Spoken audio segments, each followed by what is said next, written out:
Hello and welcome to my channel, and I am Stephanie, and this is the week 1 weekly wrap up for June the 3rd through June the 9th. As I said, this is the wrap up for June the 3rd through June the 9th, and I read a total of 6 books. Let's just get right into the books and what I thought of them for this first week. The first book I read was I Hate Everyone But You by Gaby Dunn and Allison Raskin.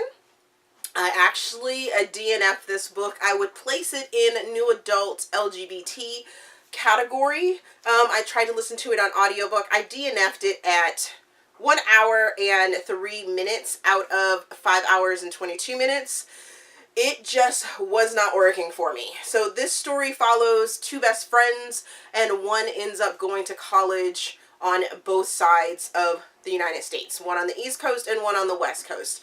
Well, they try and continue their friendships. It's a coming of age story, and the formatting just did not work for me when it came to audiobook. I may later on this year go and try and get this from my library to try and reread this book or attempt to read it again because of the formatting. The formatting for the book is all in text messages and emails back and forth between Ava and Jen. And yeah, I think that format just would not, and it did not, come off well in audiobook form. The next book I finished was Arsen by Mia Asher, and this was a contemporary book. I give this book 5 stars. I listened to it on audiobook, and this book is about Kathy. It is all about Kathy. Yes, there are other characters within this story, but this is Kathy's story on a journey of life, and just, wow. 5 stars, more than 5 stars. There were points in this book that I wanted to DNF it because I just wasn't feeling Kathy and Kathy's journey, and everyone said that's just how this story is. It is an emotional roller coaster ride of a story and a tale about a woman, and just, yes. Wow. Go into this book blind. Don't read the reviews. Don't think about anything other than it is a woman's journey. That's all I'm going to say about it. I'm not going to tell you what her journey was, how she dealt with it, what she did in it. None of that. You're getting none of that from me. It's just emotional. If you are a woman that has some things in her past, you can probably relate to Kathy's story. So go out and read this book. Be emotionally moved by it. Don't stop at the moments that make you uncomfortable. Push through and get through her journey. Even if you don't like her journey at the end, it's a journey. It is such a journey. The next book I read was Confess by Colleen Hoover, and I placed this in new adult. Y'all know how I feel about Colleen Hoover and her works. I give this one 2 stars. This one was not dumpster fire trash. And I probably only gave it 2 stars because I watched the show or mini-series, mini episodes, whatever it was called, on Go90.com. I think that's it.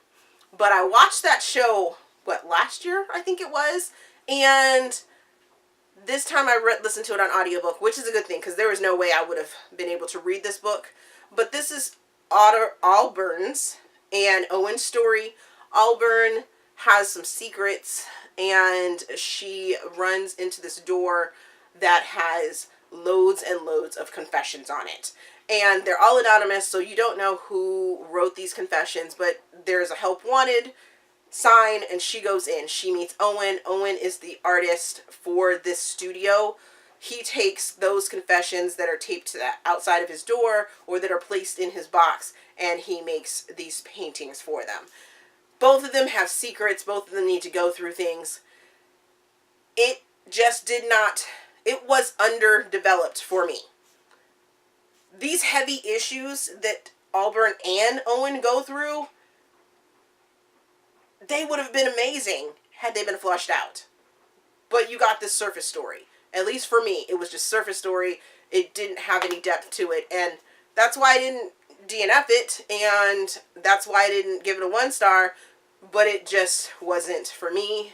It was very underdeveloped. The next book I read was In Flight, which is Up in the Air #1 by R.K. Lilley, and this book is erotica and BDSM heavy. I up my ranking for this book from 4 stars to 5 stars. This is a reread for me, if you hadn't figured that out. And I listened to it on audiobook. This book is about Bianca and James. Yes, yes, yes! Oh my goodness, I can't believe I forgot how sexy and hot and just... Woo, my God! Yes, I listened to this book partially at work and was like, ooh, thank goodness I have a corner desk cubicle thing and nobody can see me unless they walk around the corner, because woo, I had to turn my desk fan on a couple times. It was so steamy. This book is the jam. Is the jam if you're looking for erotica and BDSM. And yes, Bianca has this dark past, and these other characters that Stefan, her best friend, and they have dark past and things that come to light, and James has a dark past, and just yes. I remember being recommended this book because I read 50 Shades of Grey, and now that I've read almost 1,000 books, rereading this one, sets me on fire for this series. Loving it. It has a small smidge little piece of thriller and suspense that goes along with it as well, and then the whole point that it's hot and sexy and just like, yes, yeah, okay, yes sir, yes, love it. We'll continue to love it. The next book I read was Openly Straight by Bill Konigsberg. I think that's how you pronounce his last name.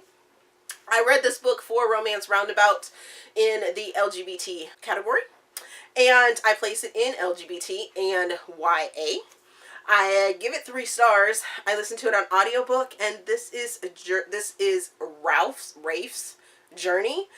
He comes out to his family and to his friends in Boulder, Colorado, and he wants to sort of get this self-discovery of being more than just the label of being an openly gay male in his town, in his city, being the rep for the whole LGBT community in Boulder. So he enrolls himself, or gets his parents to enroll him in an all-boys boarding school in Massachusetts, I believe it is. Somewhere over there on the East Coast. Definitely New England East Coast. And he goes to school there during his junior year. So it started off well. I was enjoying it, enjoying that he was embracing his sexuality and finding himself being more than just the label of being gay. Because when he gets to Natick, which is the school, he does not come right out and says, hey everyone, I am gay and that's just how I am. He actually allows them to believe that he is a straight male. Yeah. So secrets are held.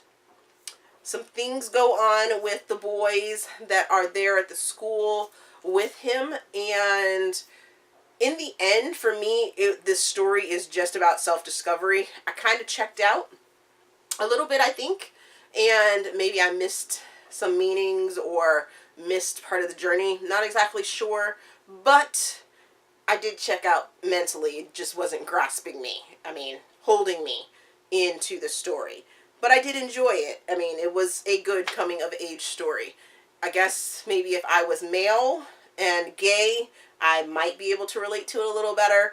I will say that being a parent, a mother to a male, little boy, young man, soon to be, it was good to see how the parents embraced their child and were very accepting and everything like that. So I did appreciate that aspect of it. And the parents weren't absent through this book. They were involved in this book. And I appreciate that because it is not seen widely in YA, which is one of my major pet peeves about YA, is the parents are like not there, not involved. But these parents were involved. Maybe a little overly involved, but involved. And I appreciated that. Then the last book I read for this week was Turn Me On, which was book number 7. Yes. Of the Men of the Year, or Men of the Month, I believe it is, series of standalone books by Jay Kenner. I give this in contemporary. I place this in contemporary, and I give it 3.5 to 4 stars. And I read it as an arc. This book follows Amanda and Derek. I give it that 3.5 to 4 stars because being that this is the 7th book, yes, it's a standalone, but I felt I was continually introduced to so many characters. And this was more like a book number 1 than a book number 7 focusing on Amanda and Derek, the main couple of this story. So that kind of was off-putting for me. I didn't necessarily feel completely connected to Amanda and what she was looking for. She constantly rehashed the fact that she had a bad breakup, and I just really never felt Derek at all. We sort of knew a surface feeling of what he was trying to look for, his self-discovery, but you never really got in depth with him.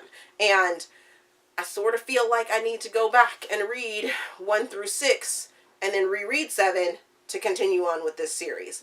But I don't think I'll get a chance to do that because these are full novels and I don't necessarily have time. I probably should have signed up to go every 2 weeks and read them, but I didn't have time and I kind of skipped around on which ones I was going to arc read. That's a different video. Not a different video, but I'm going off on a tangent. So those are the books that I read this week. Are you interested in hearing more about any of those books? Have you read any of those books? And let me know your comments down in the comment section, because I said that all wrong, but regardless. As always, if you enjoyed this video, please give me a big thumbs up and subscribe to the channel. Also, there is a feedback form down in the description box so you guys can help me improve my channel. Thank you for watching, and we will see you guys later.